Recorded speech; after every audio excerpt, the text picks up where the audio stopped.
When I first started on Smash Watch back in 2018, I believed that this game was going to be the biggest entry in the Smash Bros. Franchise. A game that would eclipse Smash Bros. N64, Smash Bros. Melee, Smash Bros. Brawl, and Smash Bros. For the Wii U and 3DS. In a way it did, but I think that might be an understatement. When Nintendo said that everyone was here, they meant it. Every character from the first 4 Smash Bros. Games, plus characters that were originally dropped from the roster in Smash Bros. Brawl and Smash Bros. For Wii U and 3DS were included. This includes the Ice Climbers, Pichu, Young Link, Wolfle Donald, the Pokemon Trainer, and especially Solid Snake of Metal Gear Solid. They were all back and ready for the new generation of Smash Bros. Over time since the announcement at E3, we got to learn about the newcomers that would join from the start, to the extra DLC characters that would come afterwards. Each character felt like a surprise that we didn't expect. For some like Ridley and Karul, it was well deserving for fans of the franchise. But for others that I will mention, it was a surprise that caught us all off guard. Some good and there was some disappointments as well. Oh well, we can't all be perfect. My only problem with this lineup? Not enough Echo Fighters. I'm not kidding. I actually felt like the whole Echo Fighter ideal was a wasted opportunity with the number we got. This is rather ironic considering that Smash Bros. Melee has share of Echo Fighters and was rather controversial back then.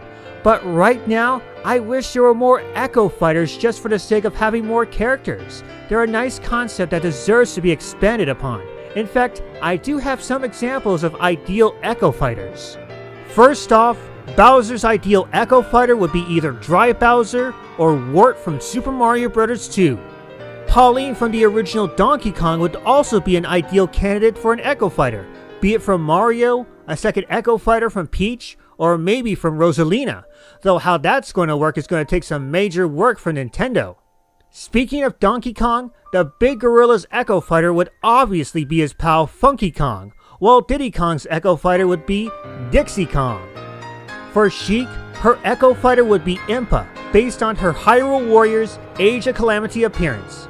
And as a rather ironic twist of fate, Ganondorf's Echo Fighter would be Black Shadow from F-Zero. After serving as the Echo Fighter for Captain Falcon, this would come full circle. For Ness, he could have Paula be his Echo Fighter, while Lucas's brother Klaus would be an ideal Echo Fighter as well.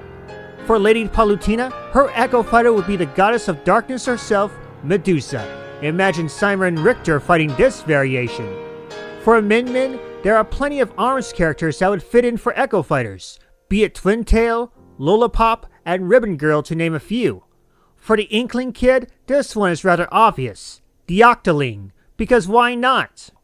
Even third-party characters would have their ideal Echo Fighters. For Solid Snake, his ideal Echo Fighter would be Meryl Silverberg from Metal Gear Solid, though another likely candidate would be his brother, Liquid Snake. Sonic the Hedgehog's Echo Fighter is rather obvious, Shadow the Hedgehog. He would have stronger variations of Sonic's moveset, plus a different final smash like Chaos Blast. Mega Man's got 2 ideas for Echo Fighters. Either his brother Proto Man or the creation of Dr. Wily, Bass. It's as simple as that.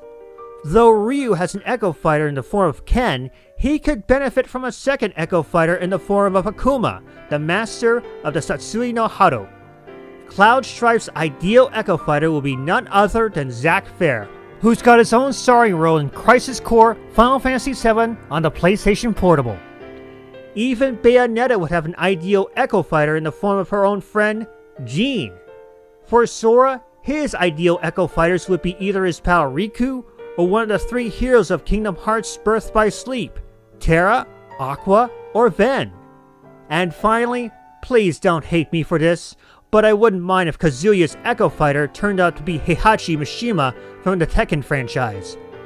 Now, if there ever was a Smash Bros. 6 in the future, there should be even more new characters from returning franchises, be it first party or third party. For the Mario series, it would be a long time coming, but after getting upstaged by Sora from Kingdom Hearts, I think Waluigi does deserve to join in on the fun.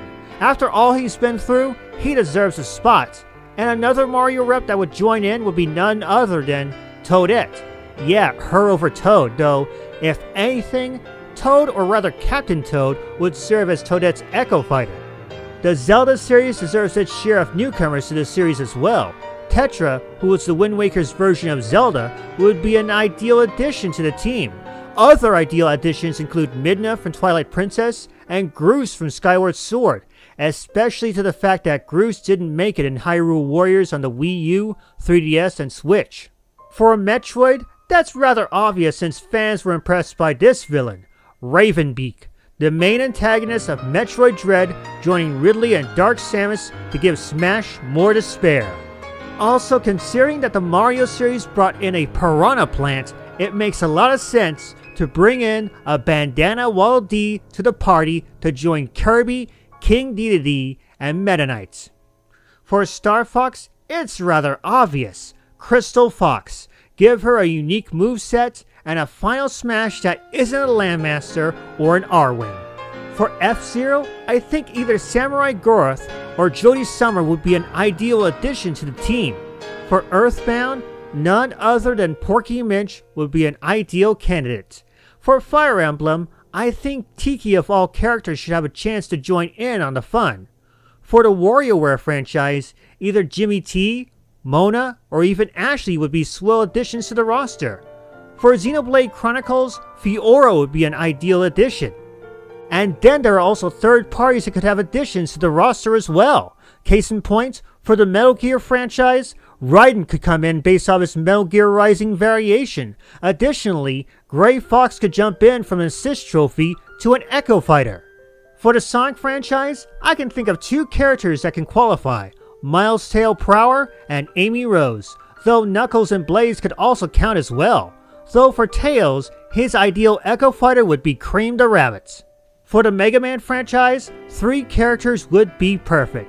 Mega Man's sister Roll, Zero from Mega Man X, and Sigma from that same era as well. For the Street Fighter franchise, Chun-Li, Cammy White, Guile, and M. Bison would fit the roster perfectly. For the Final Fantasy franchise, they could look outside of Final Fantasy VII and add in Tara Branford and Kefka Palazzo from Final Fantasy VI. For Bayonetta, Rodin could advance from an assist trophy to a playable character. For the Castlevania franchise, Maria Renard from Rondo of Blood and Alucard based off his Symphony of the Night variation would be perfect additions. For Tekken, Yoshimitsu, who was also a character in the Soul Calibur franchise, would be a big bonus as well. The Dragon Quest franchise could bring in the Builder from Dragon Quest Builder 1 or 2. For the Fatal Fury or King of Fighters franchise, please don't hate me for this, but I nominate Leopold Gonitz. Koko desu ka? For Persona, I looked at Joker's companions and I see the AI Sophia joining in as a playable character. And finally, for Kingdom Hearts, either Lei/Axel, Kairi, or Xehanort's Heartless. Though for Kairi, Namine or Shion would be ideal Echo Fighters. As for new franchises, what would be perfect to add to the list? Well, as I thought about it, it dawned to me that there could be more third parties to add to Smash compared to first parties. Case in point. From Konami, an ideal addition to the series would be Goemon from Ganbare Goemon, also known as Legends of the Mystical Ninja, though his Echo Fighter would be his pal of Bisumaru or Ye, Mysterious Kunoichi. Bandai Namco is a special case with more than one franchise. Klonoa, who stars in his own game series, would function at least a bit similar to Rosalina. The Soul Calibur franchise has a lot of representatives, but one I would go for is Siegfried, armed with the iconic blade, though for his Echo Fighter, it would be Nightmare with a Soul Edge. For Atlus, just to expand to the Shin Megami Tensei franchise, the protagonist from Shin Megami Tensei 5 would be perfect. For Square Enix, the one character that would fit in with Smash Bros. Would be Chrono from Chrono Trigger. After all, if you wanted another Akira Toriyama character, he would be perfect.